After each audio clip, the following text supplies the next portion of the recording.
And welcome everyone. We're delighted to have lots of parents and carers back, and welcome to all the children joining us this evening. So first of all, Siobhan, can you tell the audience tonight a little bit more about the background to tonight's webinar? Yeah, so we'd like to acknowledge that children are going back to school after nearly 6 months of being at home and restricted from doing things that they wanted to do. As Adele said there, children have had to deal with lots of change over the last few months, and they've done really well coping with this change. You know, you haven't been able to see family or friends, and you haven't been able to engage in the activities that you love and that you enjoy. Children have talked to us over the last while around some of the positive experiences and negative experiences that they've had while being at home. And some of the positive things that they've talked to us about is they've spent more time with their family members and have really enjoyed this. And they've learned new skills, maybe such as baking or art or doing gardening. And some of the negative things that they've spoken to us about is they're fighting a bit more with their brothers and sisters. They're missing their friends. They're missing doing things that they enjoy. We're also hearing from children about the different emotions that they're feeling right now. And these are feelings of happiness, sadness, excited, nervous, anxious, and afraid. And it's okay to have lots of different feelings. What's important is how we deal with them. Some children are telling us in Childline that they're excited to see their classmates and teachers and about going back to school, while others are telling us they're feeling quite nervous about going back to school. They're not too sure what to expect. What will school be like? And they're worried about the classroom and about their homework. So while all of you now are getting ready to return back to school, we'd really like to help you and your parent or whoever's with you here tonight to deal with the new routine that's coming and to help strengthen your resilience. So last night we talked to your parents, and tonight we invited you along because we want to be able to give you some tools and some activities that you can do to help you when you return to school. So Siobhan, you mentioned there the word resilience. Could you tell us a little bit more about this? Okay, so yeah, resilience is a word you might have heard before and you might not, and that's okay. So what does it actually mean? So resilience means our ability to bounce back from a difficult situation. And during COVID, it is proven that children all around Ireland have done so well at bouncing back. You've been able to find different ways to communicate with your granny, your granddad, aunts, uncles, and friends. You've been able to talk to your mums, your dads, or an uncle, or even Childline about worries that you might have had, or just generally about what's been going on for you. And you found ways to distract yourselves and fill up your time, like baking or doing art. At ISPCC Childline, we like to think of resilience in terms of I have, I am, and I can. And we often talk to children about the challenges and the worries that they have. And we ask them to think of the I have, I am, and I can to help them. So now you're all probably sitting there going, what is she talking about? What does that mean? So I'm going to tell you a little bit about each of these and what that means. So if we look at the I have, this is looking at who do I have in my life that I can talk to if I need to? Who do I trust? And who cares about me and loves me? So this could be a friend, it might be a parent, it might be an aunt, it could be a granny. It could be a principal or a teacher in your school. It could also be Childline. And Sinead will talk a little bit more about Childline as well later on, and I know Adele already has touched on it. The next one we look at is I am. So what am I good at?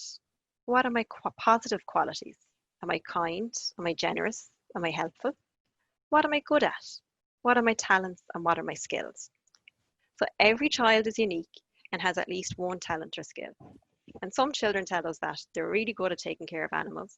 They're a really good listener to their friends. They're good at sharing with their brothers or their sisters or their friends. Or they're really good at helping out at home and doing some chores. It can be really helpful for us to remind ourselves about all the good things about us. Then we look at the I can. So what can I do to make myself feel better and to manage any worries that I might have? What's in my control and what's out of my control? What have I done in the past that's helped me? And who can I go to talk to for help? That sounds really good, Siobhan. I think you're going to give us a few practical tools now that we can use to help us if we ever need it. And I think you're going to focus firstly on I have. Yeah, so we hope tonight that you get a few ideas with your mom or dad or whoever's sitting there with you tonight, that you can work together to cope with the change and about returning to school. So yeah, we're going to go through three different activities in a minute, and these are activities that can help you now that you're returning back to school. And also, it might be something different. It could be something in 6 months' time. You know, you might be finding it difficult because you're not able to go back to your sports that you loved, or you might be able to go back to your dance that you loved. So it's about helping you during this time. So don't worry, this has been recorded. So if you don't catch up on all the bits, or you feel I'm talking too fast through it and you're not picking up on anything, we're going to be sending the link out to your mums and dads so you'll be able to catch up on it.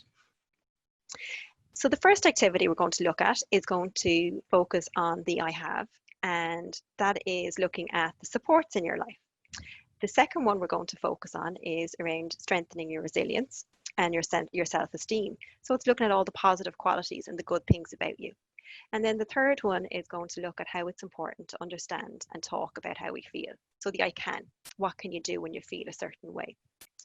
So the first one there, and it's up on the screen there, is the I have. It's the My Helping Hand.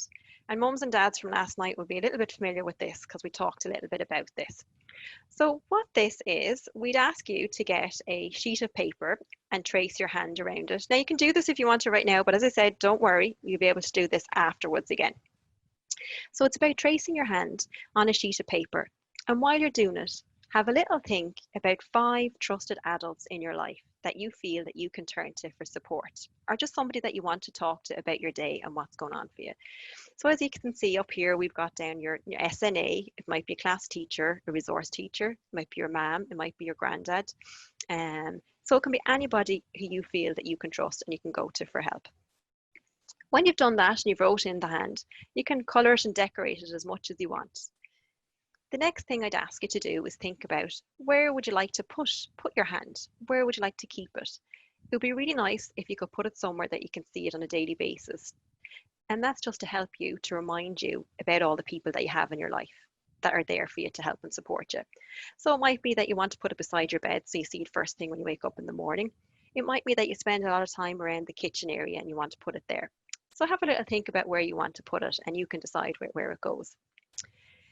And now that you're going back to school in less than 2 weeks, it might be something good to have another little helping hand and maybe do a smaller version of it that you can keep maybe in your pencil case or in your pocket or in your school diary.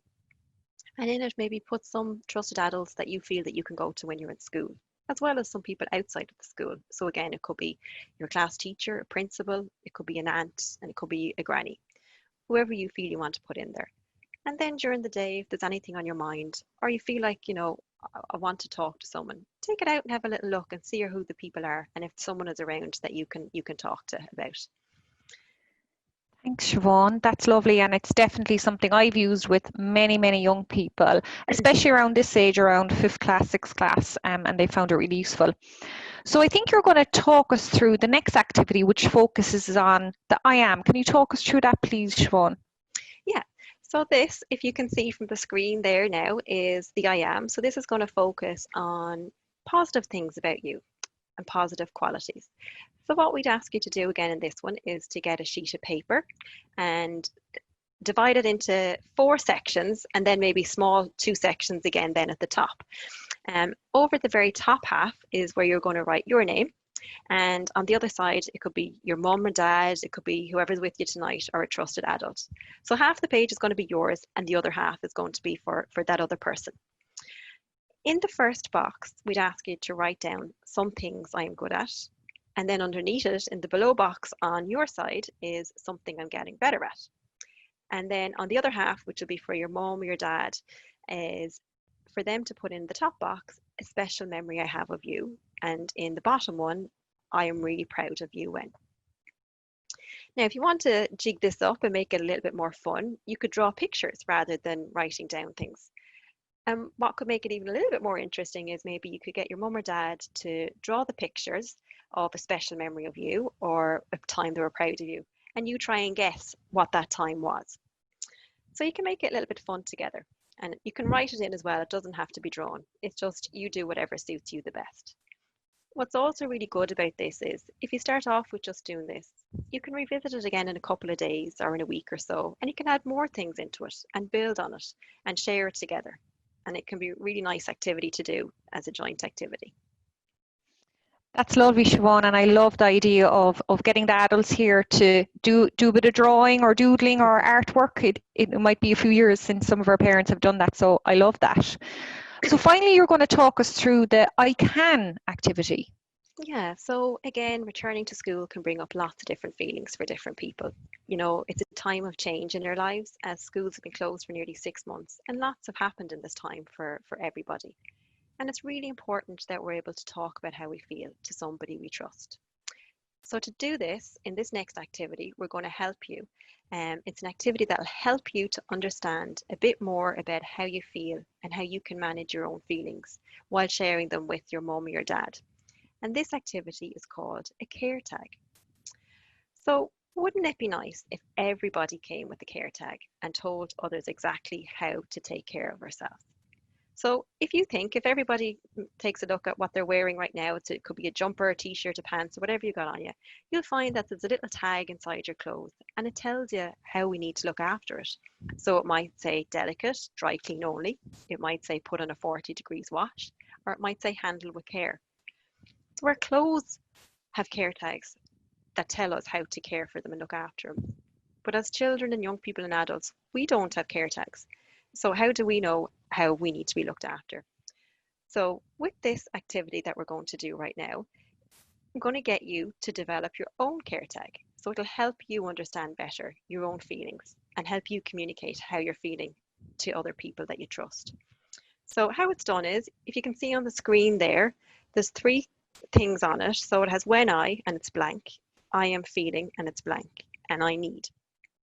So the when I is maybe something that you're doing or a situation that you're in. And obviously the feeling is how you're feeling. And I need. And that's where you need to think of what do you need from other people. And sometimes this can be hard because sometimes we don't know ourselves what we need when we feel a certain way. So to give you some examples to kind of help you understand how to do it and how it works is, so when I can't see my friends, I am feeling sad and I need a hug from my mum, my dad, or from my dog.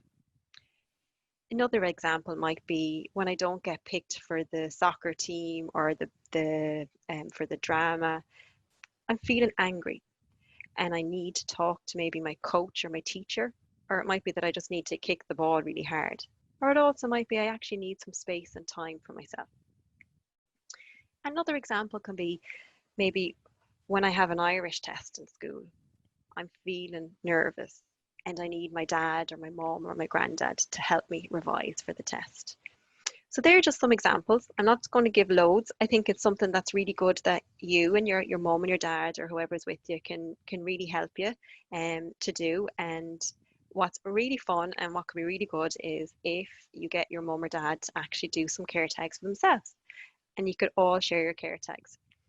And what I do when I work with children, and we use these quite a lot, and they love doing them, and parents love doing them as well, is if you see the circle on the care tag that's on the screen there is punch a hole there and put a little string through it, and you can hang up your care tag.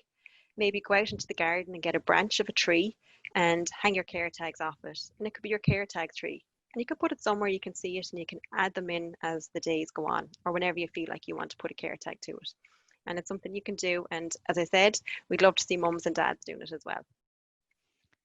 That's So that's, oh, sorry, Siobhan. yeah. So that's the three activities that I wanted to talk through with everybody tonight. And like I said, there's a lot in it. So we have it recorded. And just one thing, just sorry to go back on in relation to the care tag, they can be really difficult and they can be really, really hard to do. It can be a difficult thing to look at. So maybe start off with a feeling that you're feeling comfortable with, and that might make it a bit easier. So then moving on, I think Sinead, you're going to explain a little bit about our well-being and how children here tonight can make sure to take care of their well-being. Thanks, Siobhan, and thanks for going through that final tool of the care tag. That's really lovely, and I wasn't aware about the displaying them on a tree. That's really lovely, and getting parents to do that as well. I love that. Yeah, so we're going to talk a little bit now about well-being. And anyone listening here, any children, will have probably covered a lot of this already in school. So tonight is just a little bit of a refresher as you return back to school. So we know that when we have good well-being, we're feeling healthy, we're feeling happy, and we're feeling generally positive about our lives. And there's lots of things that children can do to help build good well-being. And we know that when you feel good in your body and when you feel good in your mind, that can help you tackle any difficult situations or manage any stress. So we're just going to go through a few examples here of practical things that you can do to help your well-being. So the first one there is we have express yourself.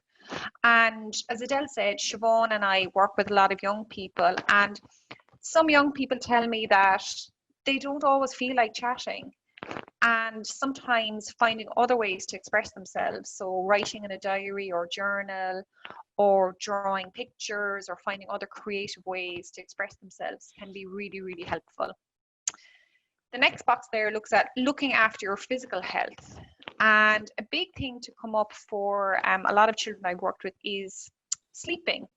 And some of them tell me, particularly over the summer and during COVID, that maybe their normal routine has changed a little bit. And I know I'm working at the moment with a lot of children, just helping them get back into a good routine.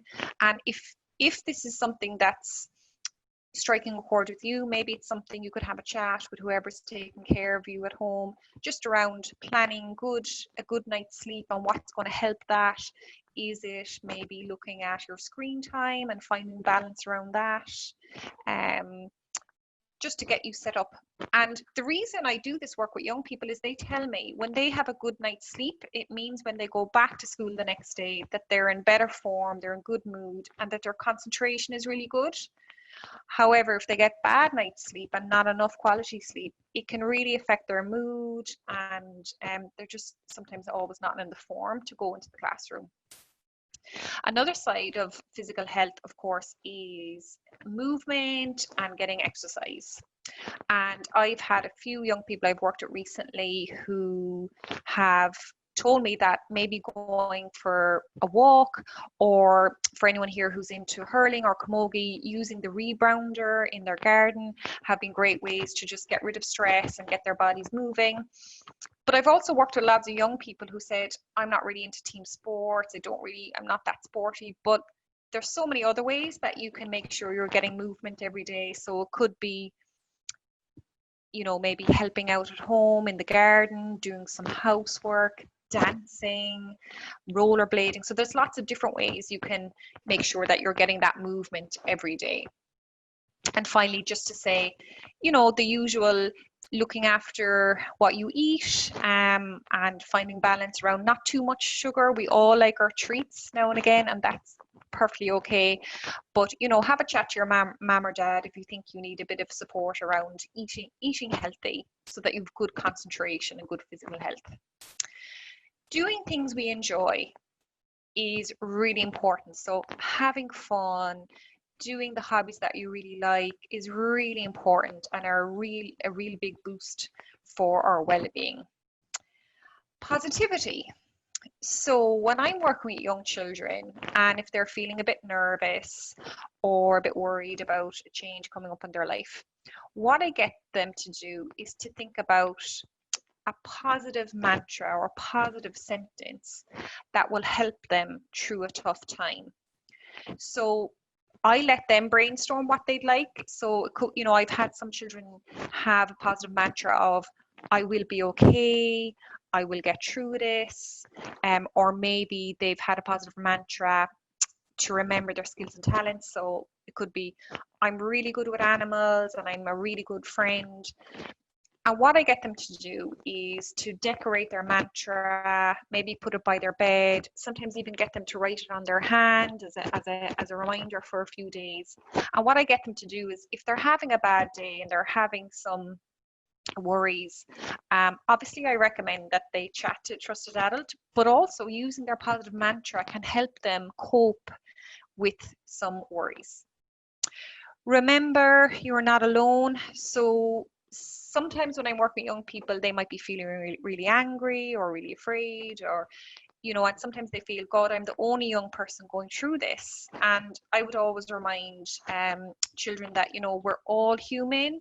We all have a range of different feelings and different emotions, and that's totally understandable, and that is okay. And there's lots of support for you around that.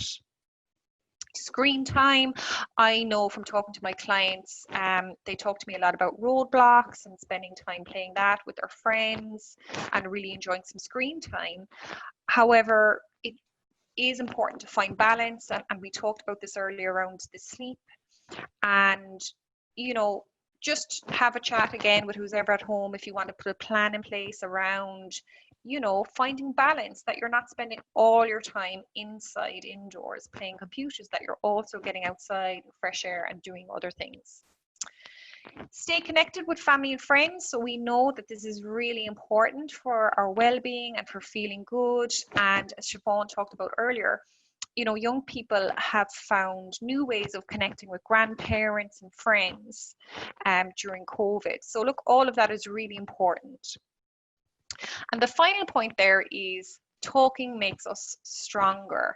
And this is a campaign that Childline has run, and it sends a message to young people that it's okay to talk about our feelings, and it can be really helpful to help us cope with any big challenges in life. Great, thank you so much for all that, Sinead. And there's a huge amount of information that's there. So based on all of that, and there is a lot there to take in, can you give any advice to the children that are here this evening about maybe how they can keep an eye on their well-being? So do you have any tools that they could take away this evening that could help them? Yes, so we have a picture there on the screen, which everyone should see, creating a well-being ladder. So what I recommend to young people, and I've talked a little bit about this last night with some parents, is drawing out a ladder or even a staircase with 10 steps. At the top step, at the 10th step, you could put a smiley face, and at the very bottom, a sad face. And we can use this as our well-being ladder to keep track of where we're at, how we're feeling.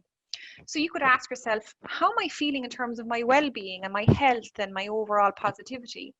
So let's say you're feeling at a 4. You could then look at, well, where would I like to be? And I was only working with a young girl on today with something similar, and she said, you know what, 8 would be great. I'd be really happy with great. And in my experience in ISPCC, most children go for about the 8 or 9. They're not looking for perfection. They're not looking for 100% happy all the time, because children are realistic that sometimes there are going to be some days where you're just not feeling great, and that's okay. We all go through that. So if you're starting off at a 4 and let's say you want to be at an 8, you can have a chat with your mum or dad about, okay, what's going to help me move up my well-being ladder? Do I need to focus on screen time and find a bit of balance there? Do I need to find ways to express myself?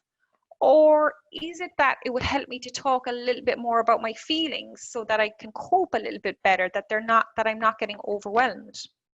So talk to your mum or dad around your ideas about what you think will help you. And also look at what has helped you get to a 4. If you're not at a 3 or a 2 or a 1, what has helped you move up so far? And where would you like to be maybe in a week's time? And work with your mum or dad around this. And one thing that I do with a lot of young people is I ask them the miracle question. So if you went to bed tonight and there was a miracle, and you didn't know a miracle had been granted, and when you wake up in the morning, you're at your 8, so you've reached your goal of feeling really happy, really positive, feeling really calm and relaxed. I then get young people to talk through what your day would look like. What would be different? Who's the first person you meet normally in the morning, maybe at breakfast time? Is it your brother? Is it your sister or your mum or your dad or granny, whoever it is? And what would be different about you? What would they notice about you? And don't be afraid if you have a bad day and you feel if you made some progress and you're at a 7 and then you've have a falling out with a friend or something and you move back to 6, that's okay. We all have days where we step back a bit, but we can get ourselves back on track. Great, thank you so much, Sinead. And just summing up exactly what you said is what I was thinking when you were talking there. I think what's really great about the Wellbeing Ladder is that it's something you can revisit, you know, time and time again. It doesn't mean that you do something and it's 8 and you're stuck at that 4, you're stuck at that 6. And we do all have bad days, you know, we all have good days, and it's about where we're at. So I think it's really great that you can go back to it and see what helped you to get where you are and what you can do in that. Okay, so last night, we spoke to parents about the support line that's there for them, and they can access that on our webpage, which is www.ispcc.ie. But Sinead, can you talk to us a little bit more about the supports that are there for children that the ISPCC have? So can you talk to us maybe about our Childline listening service?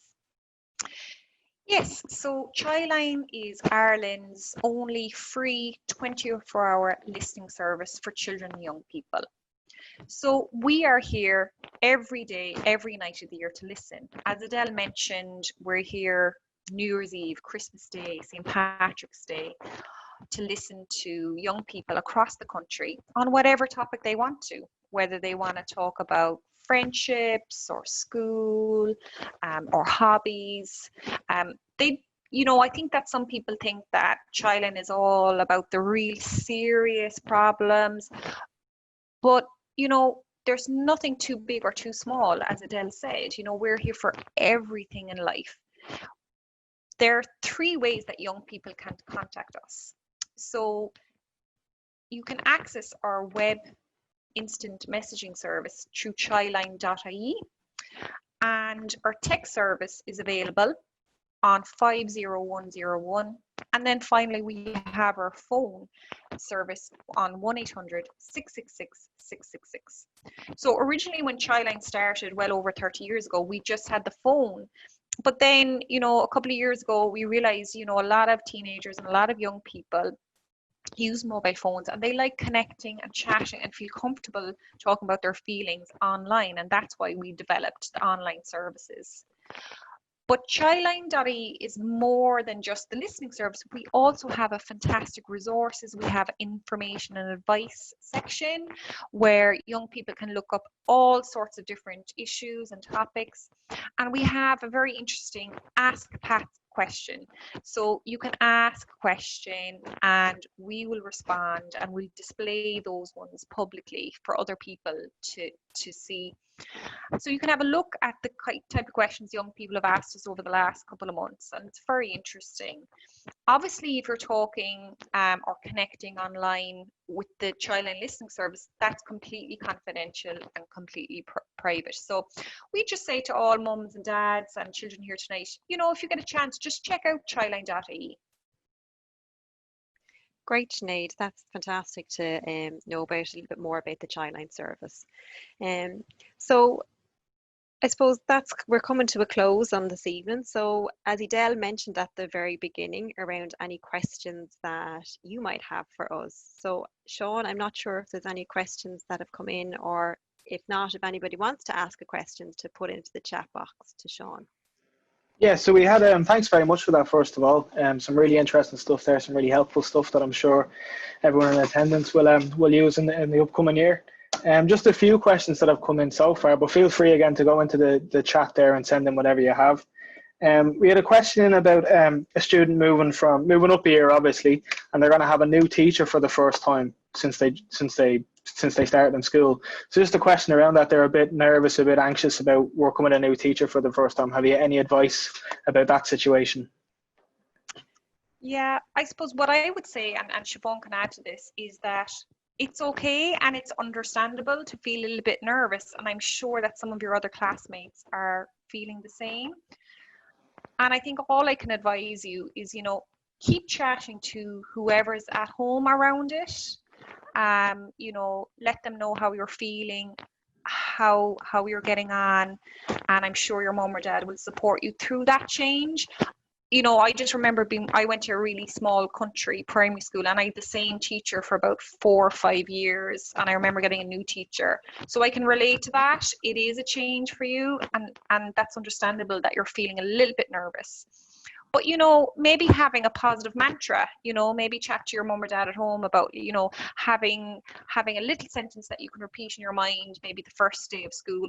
And I think for lots of children, it's getting through that first day that can sometimes seem a bit daunting. But I'm sure that, like, once you get home that day, hopefully all will go well, and your parents will be there to support you through that. So Siobhan, I don't know, do you have anything to add there? Yeah, and it might be just think of another time in your life, maybe when you met somebody new that you weren't familiar with, maybe another time when you started school with a new teacher, or it might have been something completely different. It might be in sports or drama or somewhere else that you were with someone that you wouldn't have known.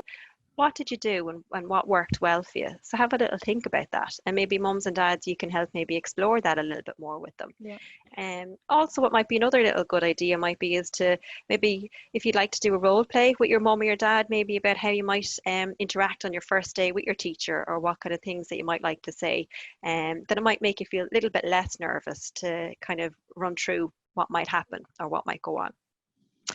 And also, Siobhan, I'm just thinking there, maybe mums or dads, you know, if you have ever had experience of starting a new job, or even starting in college, or starting with a new teacher, maybe share those experiences with your child, and how did you get through it, to share those. That's great. Thanks very much for that. Just one about incoming first year students. There might obviously be a bit of worry moving into secondary school, might be going to a different school to their friends. Is there anything that incoming first year students might need to do before they start that they wouldn't have had to do, maybe moving from 5th to 6th class, for example? I came across a new launched website a few weeks ago called stepup.ie, and I would recommend that young person and who is ever at home with them to scroll through that. It has loads of information just about the differences between primary school and secondary school, so it gives you all the information about what might be a little bit different. I think just keep talking to who's ever at home. You know, it is a change. And one thing I would say to all young people, I'm actually meeting a 13-year-old boy tomorrow, and he's starting in a new school as well. And I know one thing that I'll be working with him on is around the friendship side of things, because I think if you're starting in a new school and you don't know as many people, it can feel really, I suppose, a bit daunting to think, oh my God, I have to make new friends. So what I like to concentrate on is to just look at what are the skills that a friendly person does. So maybe sharing, maybe giving a compliment, you know, congratulating someone if they did well. So I like to focus on what are skills of a good friend, and just talk through those with your mom or dad. Maybe again do a role play and explore all that. And you do find as you will practice them with the people in your class, you know, over time you will be more comfortable in making friends. So Siobhan, I don't know, do you have anything to add there? Yeah, so just if there's anything, I suppose, in particular that with starting the new school that you're unsure about or that you're nervous about, maybe it's jotting those questions and queries down on a piece of paper, and maybe then looking at, is it something that your mum or your dad can communicate with the school and talk to them about it and help you then answer those questions for you to make it that little bit easier. And I'd also just add there, you know, you can be guaranteed that lots and lots and lots of other new first years coming in will be really nervous as well, and that's really understandable. I remember going to first year, again coming from a country school, and you know, not really knowing that many people, and it's really understandable to feel nervous. And I think that schools in Ireland this year will be doing lots to support first years in particular. So be reassured that teachers and your new principal will be doing all they can do to make sure you feel settled and relaxed in your new school. That's great. Thanks very much. That's all the questions I have anyway. Thanks very much for that. So thank you, Sean. And listen, thank you so much to all the young people and the parents and carers who came again tonight. We wish you the best of luck with everything. Thank you to all of our colleagues in communications who supported us with this. And just keep an eye out on your email, because I know we'll be sending out the links to these webinars, but we'll also be looking for your feedback. And we're really interested to hear from both young people and their parents and carers about what you thought. Is there any other subjects or topics you would like us to cover again? Is there anything you think that we should be doing differently? So we'd love to hear from you, and we just wish you all the best of luck, and thank you so much for attending tonight.